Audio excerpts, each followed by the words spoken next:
Assalamualaikum warahmatullahi wabarakatuh. Apa kabar semuanya? Semoga dalam keadaan sehat walafiat, tak kurang suatu apa. Bersyukur dan bersyukur karena kita selalu diberi nikmat sehat, karena nikmat sehat itu luar biasa sekali. Dengan sehat bisa melakukan banyak aktivitas. Oke, mari kita lanjutkan materi kita hari ini. Semangat selalu ya. Nah, kita hari ini akan bahas yaitu tentang analisis struktur modal.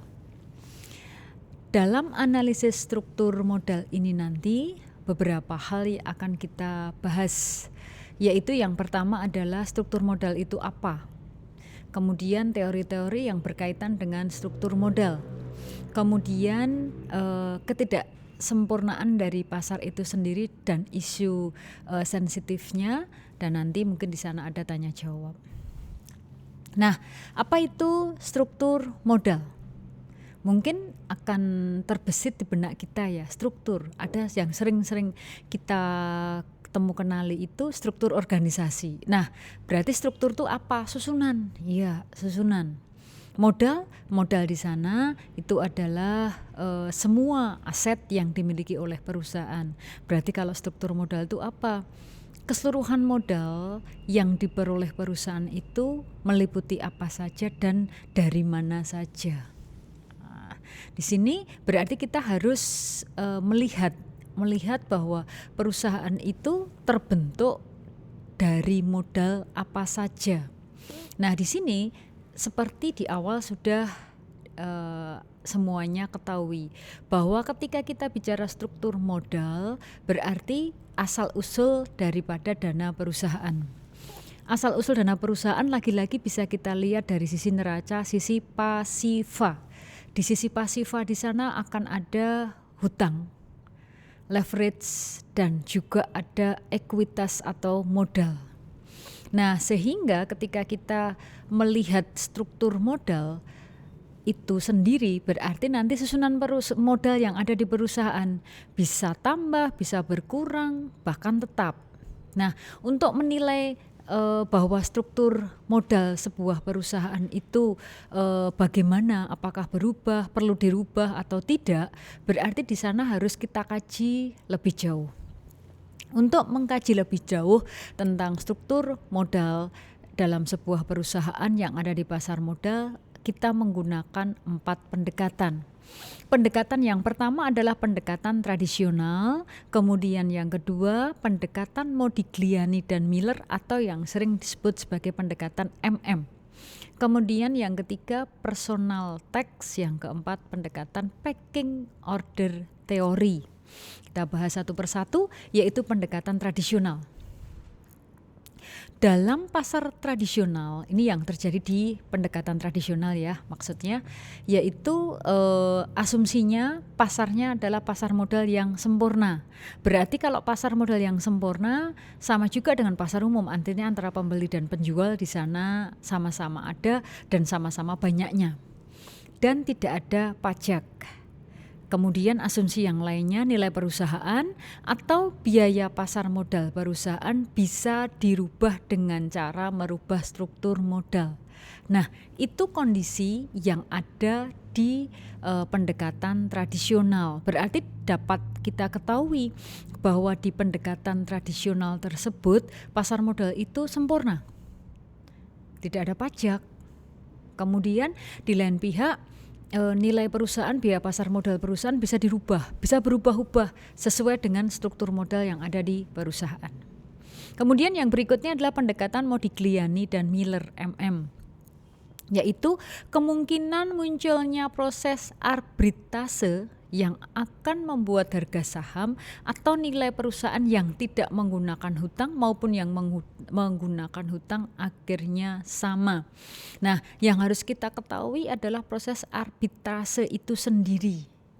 Arbitrase itu yang bagaimana sih? Itu. Jadi proses arbitrase itu adalah suatu keadaan secara prakteknya adalah ketika perusahaan bisa mengalihkan perusahaannya ke perusahaan lain atau diakuisisi atau mengakuisisi perusahaan lain atau dimerger atau memerger perusahaan lain sehingga terjadi kesepakatan. Nah, kesepakatan dalam hal nilai perusahaan itulah yang dikatakan di sini sebagai arbitrase. Nah, sehingga akhirnya baik di sana itu perusahaan masing-masing punya hutang atau tidak, nanti akhirnya harga daripada saham itu bisa sama. Kemudian yang berikutnya adalah personal tax. Personal tax itu yang bagaimana? Personal berarti individu, tax itu pajak, artinya penghasilan bersih yang diterima pemodal dari investasi yang dilakukan merupakan pembayaran dari perusahaan. Artinya apa? Bahwa penghasilan bersih itu memang asalnya benar-benar dari pemodal yang di sana merupakan itu bisa dilakukan sebagai bentuk pembayaran dari perusahaan. Kemudian yang keempat itu adalah pendekatan dengan menggunakan pecking order theory. Ini yang pencetusnya adalah Myers and Maslow di tahun 1984. Mengapa perusahaan akan menentukan hierarki sumber dana yang paling disukai? Nah, teori ini mendasarkan atas informasi yang asimetrik, yaitu suatu yang menunjukkan bahwa manajemen punya informasi yang lebih banyak. Jadi artinya apa? Pecking order teori itu adalah ketika perusahaan melakukan atau mengambil keputusan, itu tidak hanya keputusan tanpa ada dasarnya, tetapi dasarnya di sana informasi yang kuat. Ya apa? Ya tentang prospeknya, tentang resikonya, tentang nilai perusahaannya. Sehingga akhirnya investor itu benar-benar yakin untuk menanamkan modalnya di perusahaan tersebut. Nah, di sini perusahaan tersebut itu memang mempunyai tim manajemen yang bisa memperoleh informasi yang akurat dari pemodal, karena mereka nanti yang akan mengambil keputusan. Jangan sampai nanti ternyata di sana perusahaan tidak tahu pemodalnya ini sebenarnya uangnya ada bener enggak ya, kayak gitu. Nah, sehingga di sini informasi asimetrik ini mempengaruhi antara keputusan mengambil dana internal atau menerbitkan hutang atau menerbitkan saham baru. Jadi ketika teori atau pendekatan pecking order teori ini dipakai, objektivitas sangat diperlukan. Kondisi di dalam bagaimana? Kalau kita pakai uang di dalam, misalnya di sana di perusahaan ternyata ada uang cash. Nah, uang cash itu bisa enggak ya yang ada itu dari laba yang ada itu digunakan untuk pengembangan perusahaan? Kalau tidak bisa, apakah kita harus hutang?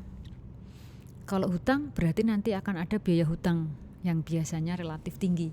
Lah apa aja ya, nerbitkan ekuitas saham baru. Nah, sehingga teori daripada pecking order ini memang kalau kita lihat di sana akan lebih objektif dalam mengambil keputusan. Nah, kemudian yang kalau tadi pada kondisi pasar semuanya serba sempurna, padahal tidak setiap pasar itu sempurna.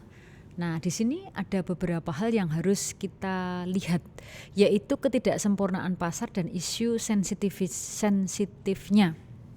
Nah, di sini yang pertama adalah struktur modal pada pasar modal sempurna dan tidak ada pajak, pada pasar modal sempurna dan ada pajak, dan pada kondisi extreme leverage, yaitu pada kondisi ketika hutang perusahaan yang sangat ekstrim. Pertama dulu kita bahas struktur modal pada perusahaan sempurna dan tidak ada pajak. Pada kondisi pasar modal yang sempurna, persaingan sangat ketat sehingga sangat kompetitif.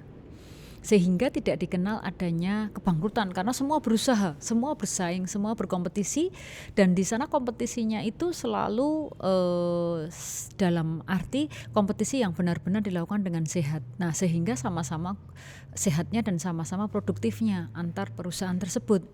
Sehingga karena semua berkompetisi, biasanya kalau perusahaannya banyak, lama-lama biaya yang harus dikeluarkan atau biaya yang harus ditanggung oleh para investor jadi tidak ada. Nah, sehingga bunga simpanan dan pinjaman sama yang berlaku untuk semua pihak. Nah, kondisi ini sangat-sangatlah disukai oleh siapa? Yang paling suka dengan kondisi ini adalah para investor. Tidak ada pajak, karena pajak itu besar. Sehingga tidak dibayang-bayangi berapa ya pajak nanti yang harus kubayarkan gitu pada kondisi ini. Kemudian kalau pada kondisi pasar modal sempurna dan ada pajak, nah ini kalau tadi pasarnya sempurna kompetisi tapi tidak ada pajak, kalau pada kondisi kedua ini ada pajak. Nah kalau ada pajak bagaimana? Nah disinilah ketika pajak mulai ada biasanya semuanya akan berusaha kalau bisa bayar pajaknya jangan terlalu banyak, ya kan? Jadi biaya terutama pajak itu karena sangat beraneka jenis pajak. Nah, sehingga di sana yang diinginkan adalah kalau bisa pajak itu jangan dibayarkan atau dikurangi. Nah, di sini dikatakan jika ada dua perusahaan yang memperlaba operasi yang sama tetapi yang satu menggunakan hutang sedangkan yang satunya tidak, maka perusahaan yang bayar bunga akan bayar pajak penghasilan. Karena untuk menghemat pajak merupakan memberi manfaat bagi pemilik perusahaan, maka tentunya di sini nilai perusahaan yang menggunakan hutang akan lebih besar dari nilai perusahaan yang tidak menggunakan hutang. Berarti artinya apa? Ya masing-masing kurang dan lebihnya tetap ada. Nah sekarang kondisi yang sangat ekstrim ini, apa itu? Yaitu kondisi ekstrim leverage yang pada kondisi gimana ini? Yaitu pada pasar modal yang sempurna ada pajak dan tidak ada pajak. Itu bahwa kondisi di sana itu ada dua, tidak ada pajak dan pajak, tetapi dua-duanya ada. Kadang ada pajak, kadang tidak, tergantung daripada transaksi yang dilakukan. Nah sehingga akhirnya apa yang terjadi pada extreme leverage ini? Pada kondisi perusahaan utangnya yang sudah sangat tinggi tadi, mau tidak mau di sana nanti perusahaan juga harus berpikir, benar nggak ya kita hutang yang sangat besar kayak gitu. Nanti ketika hutang sangat besar berarti harus menanggung biaya pajak dan biaya bunga juga yang sangat tinggi. Nah, mungkin itu dulu materi kita yang berkaitan dengan struktur modal. Akan kita lanjutkan kemudian setelah nanti Anda semua mengikuti ujian tengah semester. Terima kasih, sukses selalu. Assalamualaikum warahmatullahi wabarakatuh.